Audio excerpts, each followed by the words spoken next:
जय श्री कृष्ण। श्रीमद् भागवत गीता के 15वें अध्याय का महात्म।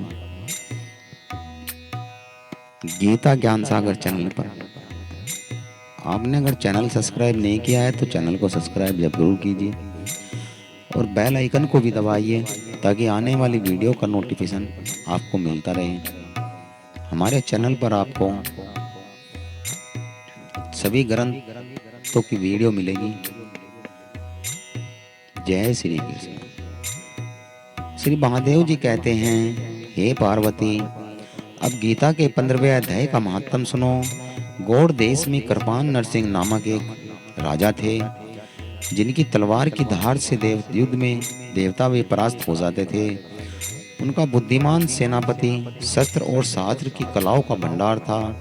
उसका नाम सर्व मेरुदंड था। उसकी भुजाओं में प्रचंड बल था।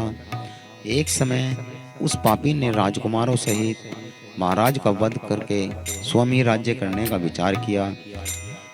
इस निश्चय के कुछ ही दिनों के बाद वह हैजे का शिकार होकर मर गया। थोड़े समय में वह पापात्मा अपने पूर्व जन्म के कारण सिंधु देश के एक तेजस्वी घोड़ा हुआ। उसका पेट सटा हुआ था। घोड़े के लक्षण को ठीक ठाक रखने वाले, ज्ञान रखने वाले किसी वैश्य के पुत्र ने बहुत सारा धन देकर उस अश्व को खरीद लिया और यत्न के साथ उसे राजधानी तक ले आया। वैश्य कुमार वह अश्व राजा को देने के लिए लाया। यद्यपि राजा उस वैश्य कुमार से परिचित थी, अतः उन्होंने द्वारपाल ने जाकर उनके आगमन की सूचना दी। राजा ने पूछा, किस लिए आए हो? तब उन्होंने कहा, हे देव, सिंधु देश में उत्तम लक्षणों से संपन्न अश्व था, जिसे तीनों लोकों का एक रत्न समझकर मैंने बहुत सा मूल्य देकर खरीद लिया। राजा ने आज्ञा दी, उस अश्व को ले आओ। वास्तव में वह घोड़ा गुणों में उच्च सर्वा के समान था। सुंदर रूप तो मानो घर में ही था। शुभ लक्षणों का समुद्र जान पड़ता था। वैसे घोड़ा ले आया। राजा ने उसे देखा। अश्व का लक्षण जानने वाले अमात्यों से इसकी बड़ी प्रशंसा की। सुनकर राजा अपार आनंद से निगमगन हो गया। उन्होंने वैश्य को मुंह मांगा स्वर्ण देकर तुरंत ही उस अश्व को खरीद लिया। कुछ दिनों के बाद एक समय राजा शिकार खेलने की उत्सुकता से उस घोड़े पर चढ़कर वन में गए। वहां मर्गों के पीछे अपना घोड़ा बढ़ाया। पीछे पीछे सब और दौड़कर आते हुए समस्त सैनिकों का साथ छूट गया। वे हिरण के पीछे पीछे बहुत दूर निकल गए। प्यास ने उन्हें व्याकुल कर दिया। तब वे घोड़े से उतरकर जल की खोज करने लगे। घोड़े को तो उन्होंने वृक्ष के तने से बांध दिया और स्वयं एक चट्टान पर चढ़ने लगे।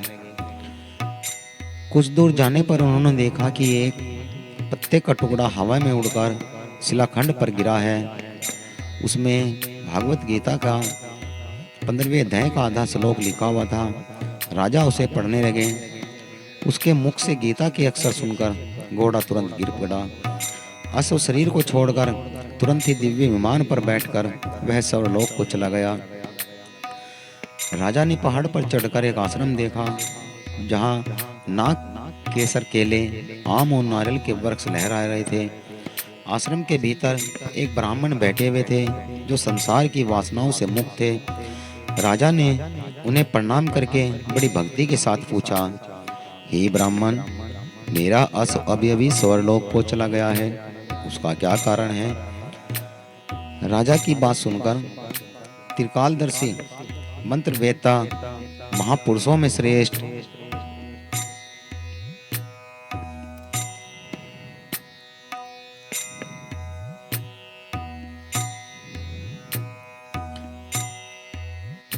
विष्णु शर्मा नामक ब्राह्मण ने कहा, हे राजन, पूर्व काल में तुम्हारे यहाँ जो सेनापति था, वह तुम्हें पुत्रों सहित मारकर स्वयं ही राज्य हड़प लेना चाहता था। इसी बीच वह हैजे का शिकार होकर मृत्यु को प्राप्त हो गया। उसके बाद उसी पाप से वह घोड़ा हुआ। यहाँ कहीं भी गीता के 15वें अध्याय का आधा श्लोक तुम्हें मिल गया था, तुमने उसे ही बांचने लगे। उसी के मुख से सुनकर वह स्वर्ग को प्राप्त हुआ है। उसके पश्चात राजा के सैनिक उन्हें ढूंढते हुए वहां आ गए। उन सबके साथ ब्राह्मणों को प्रणाम करके प्रसन्नता पूर्वक वहां से चले गए और श्रीमद् भागवत गीता के 15वें अध्याय का श्लोक से अंकित उस पत्र को बाँच कर प्रसन्न होने लगे। उनके नेत्र हर्ष से खिल उठे। घर आकर उन्होंने मंत्र वेत्या मंत्रियों के साथ अपने पुत्र सिंबल को राज्य सिंहासन कर अभिषेक किया और स्वयं 15वें अध्याय के जप से विसुचित होकर मोक्ष को प्राप्त कर लिया। निर्मानि मोहा जित संग दोषा अध्यात्म नित्या विनिवर्ति कामा।